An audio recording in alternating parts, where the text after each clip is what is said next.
এই উপদেষ্টারা মূর্খ, অজ্ঞ, তাদের কোনো কৃষি সম্পর্কে, কৃষক সম্পর্কে তাদের কোনো ধারণাই নেই। সুপ্রিয় দর্শক, আমি এই মুহূর্তে আছি চাঁদপুরের ঐতিহ্যবাহী সবচেয়ে জনপ্রিয় একটি cold store, Patari cold store and হিমাগার। চাঁদপুরের মধ্যে সবচেয়ে সর্ববৃহৎ কোল্ড স্টোর হলো এই পাটারি কোল্ড স্টোর এন্ড হিমাগার।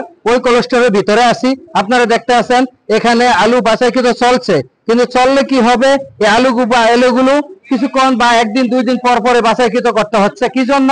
আলুগুলো বিক্রি হইতেছে না। বিক্রি যদি হতো তাহলে আলুগুলো চলে যেত, চলে গেলে ডেলিভারি হয়ে গেলে তাহলে ওনাদের লোকসানটা কম হতো, লোকসানের পাল্লাটা কম হতো। এখন এমন একটা অবস্থা হয়েছে, আলু ডেলিভারি না হওয়ার কারণে ওনারা আজ খুবই বিপদে আছে, খুবই অসংখ্যজনক অবস্থা আছে। এই যে দেখেন আমার হাতে দেখতে আছেন কিছু আলুর স্লিপ আছে, এগুলা ব্যাপারীদের স্লিপ। এগুলো তারা এখন ছিঁড়ে ফেলে দিবে না বাড়িতে নিয়ে তাদের স্ত্রীকে বলবে ভাত রান্না করার জন্য? এটাই এখন ভাবনার বিষয় রয়ে গেছে, এটাই লাস্ট স্টেপ এবং শেষ পর্যায়ে রয়ে গেছে। কেননা এই স্লিপ এখন তাদের গলার কাটা হয়ে দাঁড়িয়েছে। কি জন্য? যেই স্লিপ 100 বস্তা আলুর স্লিপ তারা ক্রয় করেছিল 1 লক্ষ থেকে 1,10,000 টাকা, সেই আলুর স্লিপ এখন বিক্রি হইতেছে না 5,000 টাকা থেকে 6,000 টাকা। তাহলে তাদের এই স্লিপ এখন দিয়ে কি করবে? কেননা এই স্লিপের বিনিময় হয়তো দেখা গেছে হিমাগার কর্তৃপক্ষের কাছ থেকে তারা লোন নিয়েছে, অথবা অন্য কোথাও থেকে বেসরকারি জায়গা থেকে বা এনজিও থেকে কোথাও থেকে লোন নিয়ে তারা এই আলু ক্রয় করেছিল।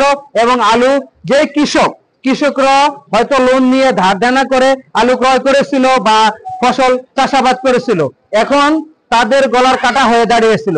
কিন্তু বর্তমানে কৃষকদের কোনো দুর্ভোগ, যেই দুরবস্থা, এর জন্য সরকার থেকে শুরু করে কোনো কর্মকর্তা, কোনো প্রতিষ্ঠান কোনো কেয়ারই দিচ্ছে না। এই যে সারা বাংলাদেশের শুধু এক স্টোর হতো, একটা ডিস্ট্রিক্ট হতো বা এক জায়গার সমস্যা হতো তাহলে মানিয়ে নেওয়া যেত, কিন্তু এটা সারা বাংলাদেশের সমস্যা। এটা কি সরকারের বা যে কৃষি উপদেষ্টা আছে? আসলে মেন কথা হলো কিছু কিছু কথাই বলে মানুষ যে অভিজ্ঞ লোকের কথাও ভালো বা অভিজ্ঞ লোকের পিছে পিছে ঘোরাও ভালো, কিন্তু অনভিজ্ঞ লোকের কোনো কিছুই ভালো হয় না। সেটা হলো বর্তমান যে কৃষি উপদেষ্টা আছে, বর্তমান যারা খাদ্য উপদেষ্টা আছে, বর্তমান যারা বাণিজ্য উপদেষ্টা আছে, তারা সম্পূর্ণ অনভিজ্ঞ। এবং কি তাদেরকে দিয়ে এই দেশের কি হবে, কৃষকের কি হবে? আমরা এবার নতুন 2025 সালে নতুন স্লোগান করেছিলাম যে কৃষক বাঁচলে বাংলাদেশ বাঁচবে, কিন্তু সেই কথার কোনো ফলপ্রসূ হচ্ছে না। কেন? এই উপদেষ্টারা মূর্খ, অজ্ঞ, তাদের কোনো কৃষি সম্পর্কে, কৃষক সম্পর্কে তাদের কোনো ধারণাই নেই। যদি ধারণা থাকতো তাহলে তারা বৈঠক বসে ক্যাবিনেটের মাধ্যমে হলেও এই কৃষকদের দুঃখ দুর্দশা কিছুটা হলেও বোঝার চেষ্টা করতেন, কিন্তু তারা আজ কিছুই করছে না। কারণ তারা আসছে অফিসে বসছে, তাদের কার্যকলাপ করে তারা চলে যাচ্ছে, কিন্তু কৃষকের দিকে চাচ্ছে না কোনো ক্রমে। কৃষক আজ ক্ষিপ্ত।